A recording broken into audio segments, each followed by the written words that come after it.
자, 안녕하세요. 입지의 비밀입니다. 자, 오늘은 며칠 전 발표되었던 주택 공급 정책에 대한 영상입니다. 이번 정책 타이틀이 공공주도 3080 플러스 대도시권 주택 공급 획기적 확대 방안 발표입니다. 처음 딱 들었을 때 저는 획기적이라는 단어가 눈에 가장 먼저 띄었습니다. 보통 획기적이라는 표현은 지금까지와는 다른 생각지도 못했던 상황을 의미하는 것이죠. 과연 얼마나 획기적인 정책을 준비했길래 이런 대담한 표현을 사용했는지 궁금했습니다. 그리고 3080이 의미하는 것은 또 무엇일까요? 서울에 30만 호, 전국에 80만 호 공급 정책이라는 뜻인 것 같기도 하고요. 자, 그럼 이번 획기적인 정책의 요점들을 살펴보고 부동산 시장에 영향을 미칠 수 있을지 한번 살펴보겠습니다. 이번 정책 자료의 두 번째 페이지입니다. 대부분의 공식 서류, 그 중에서도 이런 보도자료에서 가장 중요한 부분은 첫 장과 두 번째 장에서 나옵니다. 첫 장은 전체 내용을 아우르는 함축적 의미를 담고 있어야 하는 타이틀이 나오는 장이며, 두 번째 장은 전체를 요약해서 핵심을 말해주는 페이지이기 때문입니다. 위에 박스 안의 내용은 앞으로 나올 내용의 요약본입니다. 이 부분들은 뒤에 나올 내용에서 포인트 위주로 살펴보겠습니다. 중요한 내용은 아래에 나오는 3대 기본 원칙이라는 내용입니다. 저는 사실 이 부분을 보고 뒤에는 읽어볼 필요가 없겠다는 생각이 들었습니다. 기본 원칙이라는 것은 이 정책을 짜는 근간, 방향 등이 설정되는 부분이라고 생각하기 때문에 이번에 획기적인 정책이라는 타이틀을 들고 나왔으면 이 부분부터 바뀌었어야 했다고 생각합니다. 기본 원칙, 기본 방향은 똑같은데 무슨 획기적인 지금까지와는 다른 정책을 하겠다는 의미인지 의아했습니다. 먼저 첫 번째, 획기적으로 규제를 풀겠다고 합니다. 잘 모르는 분들이 보면 이번 정부 들어서 계속 규제만 하다가 규제를 풀겠다고 하는데 획기적인 거 아니야? 라고 생각할 수도 있습니다. 여기서 풀고자 하는 규제는 공급에 대한 규제가 아니라 건축 규제입니다. 지금 주택시장의 가장 큰 문제는 전세 매물이 씨가 말라 폭등하는 매매가를 탄탄하게 받쳐주고 있다는 점입니다.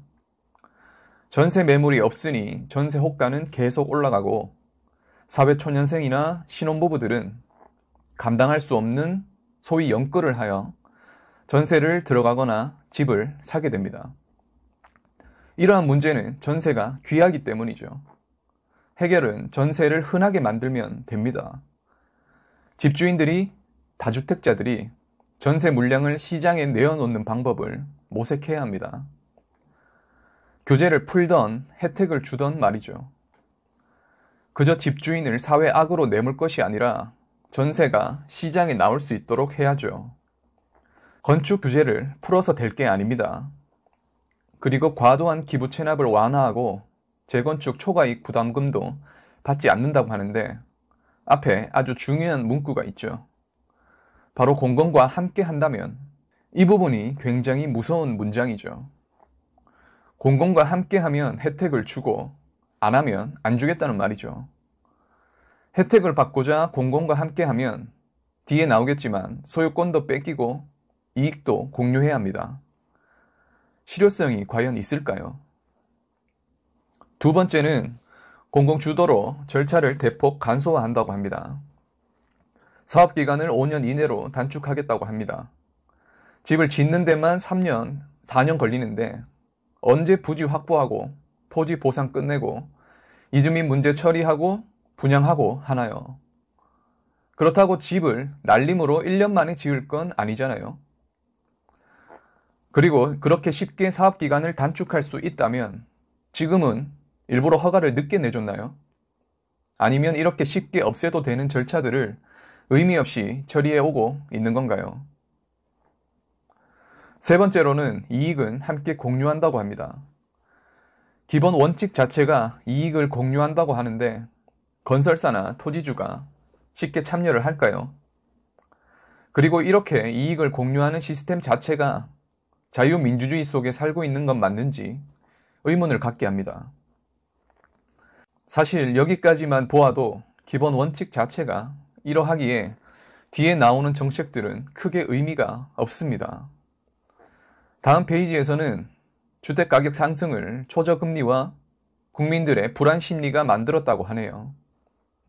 저금리 기조가 1년이 다 되어 가는데 아직까지 저금리 탓에 국민들의 불안 심리는 왜 만들어진 건지 사과는커녕 정책 실패에 대한 단 한마디 언급조차 없습니다. 여야를 떠나서 특정 목적을 갖고 이런저런 정책을 시행해 보는 것은 그럴 수 있다 생각합니다. 하지만 그런 정책들이 사회적으로 큰 파장을 불러올 만한 것이었다면 도입 전에 국민적 합의 내지는 이 정책을 펼쳤을 때는 이러한 효과가 있을 수 있다. 설명이라도 해주었어야 맞다고 봅니다. 독단적으로 최저임금을 급격하게 올려서 자영업자들을 힘들게 하고 임대차 3법을 통해 전세 시장의 혼란을 야기해 임대인, 임차인 모두를 힘들게 하고 서로 갈등을 야기시키고 있습니다. 하고자 하는 방향이 있어 임대차 3법을 도입할 수는 있었지만 국민들에게 이 법을 도입하게 되면 이런 부작용이 있을 수 있습니다. 하지만 주택 투기를 막기 위해 한번 시행해 보고자 합니다. 이런 배려들이 진정 국민들을 위하는 것이 아닐까 생각해 봅니다. 그저 임대인은 나쁜 놈, 투기꾼, 범죄자로 만들어 국민들끼리 서로 등 돌리게 하는 것이 아닌 상생할 수 있는 정책이 나왔으면 하는 바람입니다. 5페이지에서는 다가구 주택 소유주 어르신께는 집을 가져가고 대신 주식을 내어줍니다. 리츠 주식은 간단히 말해 부동산 투자 개념의 주식 상품인데 아무것도 모르는 할머니, 할아버지가 집을 내어주고 주식을 받고 싶을까요? 잘 모르겠습니다. 6페이지 아래쪽에 38만 호 공급 물량 계획이 나와 있습니다. 근데 자세히 보면 공급 물량이 아니라 공급 부지 확보 물량이라는 것입니다. 25년까지 83만 호의 신규 부지를 확보할 계획이라고 합니다. 그러면 실제 공급은 언제 이루어지는 것일까요? 부지 확보만 25년까지 하면 공급은 30년 이후에나 이루어지는 것일까요? 정녕 이것이 획기적인 공급 방안이 맞습니까? 우선 그렇다 치고 물량 구분을 보면 정비사업은 재개발, 재건축, 소규모 도시 재생 등은 다 들어본 말인데 도심 공공주택 복합사업이라는 단어는 처음 등장합니다. 도심 공공주택 복합사업은 쉽게 말해 역세권, 중공업지역, 저층 노후지역에 공공특화 개발사업을 한다는 내용입니다. 역세권에는 주거상업 고밀지구, 중공업지역에는 주거산업 융합지구, 저층 노후지역에는 주택공급 활성화지구로 조성한다고 합니다. 중요한 건 토지 확보를 어떻게 하느냐가 될 것 같은데 그 내용은 없네요. 그리고 15페이지에서는 대책 발표일 이후에 신규 매입하는 부동산은 현금 청산이 된다고 합니다. 예를 들어 단순히 거주의 목적으로 주거지를 옮기게 되었는데 의도치 않게 사업구역으로 지정이 되면 집을 강제 매도하게 된다는 의미입니다. 국가에서 정해준 돈을 주고 집을 내어줘야 한다는 것이죠. 그리고 아래쪽에 시장 예정지로 거론되는 지역에 가격이 오르면 지구 지정을 중단한다고 합니다. 이 말을 잘 생각해 보면 역세권이나 입지가 좋은 곳은 당연히 시장에서 개발 기대 심리가 높아져서 가격이 오르겠죠. 그러면 이상징후라고 하면서 이 지역 말고 인기 없는 지역을 지정하게 될 수밖에 없는 결과가 나올 수 있습니다. 이 과정에서도 투기 수요가 아닌 단순 주거 목적으로 집을 옮긴 사람들도 현금 청산이 되는 악순환이 발생할 수 있죠. 다음 페이지에서는 사업이 진행되면 소유권을 공기업에게 넘긴다는 내용이 나옵니다. 방식은 신탁 방식이 될지 어떨지 모르겠지만 소유권을 넘겨야 하는 것이죠. 소유권을 넘겨가면서 조합원 및 토지주들이 개발에 동의를 할지 의문입니다. 이 밖에도 전반적인 내용들이 공급 희망에 불과하고 구체적인 내용은 사라진 채 정부의 다짐들만 늘어놓은 형국입니다.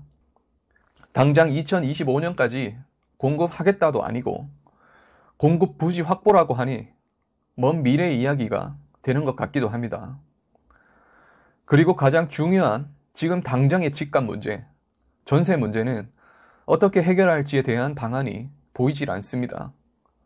당장 올해, 내년에 전세 시장에 닥친 문제들은 지금 우리가 현재 살고 있는 문제이기 때문에 무엇보다 중요한 대책이라고 생각합니다. 이번에 나온 대책 방안은 집값 상승과 전세 대란에 대한 영향을 미치기에는 부족해 보이며 서울 수도권뿐만 아니라 대구를 포함한 광역시에도 마찬가지입니다. 오히려 기존 입지 좋은 주택들의 가치가 더욱 올라가게 되어 집값 상승을 부추길 수도 있다는 생각입니다. 같은 도심지라도 일반 아파트와 공공 아파트의 선호도가 갈릴 것이기 때문입니다. 일반 아파트의 가격이 내리려면 그것들을 흔하게 만들어서 가격을 안정화시켜야 되는데 방향이 반대로 가면서 공공 아파트를 늘리고 있는 셈입니다. 이전 영상에서 아파트 가격에 영향을 주는 요인들을 살펴봤었습니다. 이번 대책은 아파트 공급 측면에서 유효한 정책인지 잘 생각해 보시기 바랍니다. 그럼 오늘 영상은 여기까지고요. 도움이 되셨다면 구독 그리고 좋아요 눌러주시고요. 관련 자료는 카페에 업로드 되어 있으니 참고하시기 바랍니다. 그럼 다음 영상에서 뵙겠습니다. 감사합니다.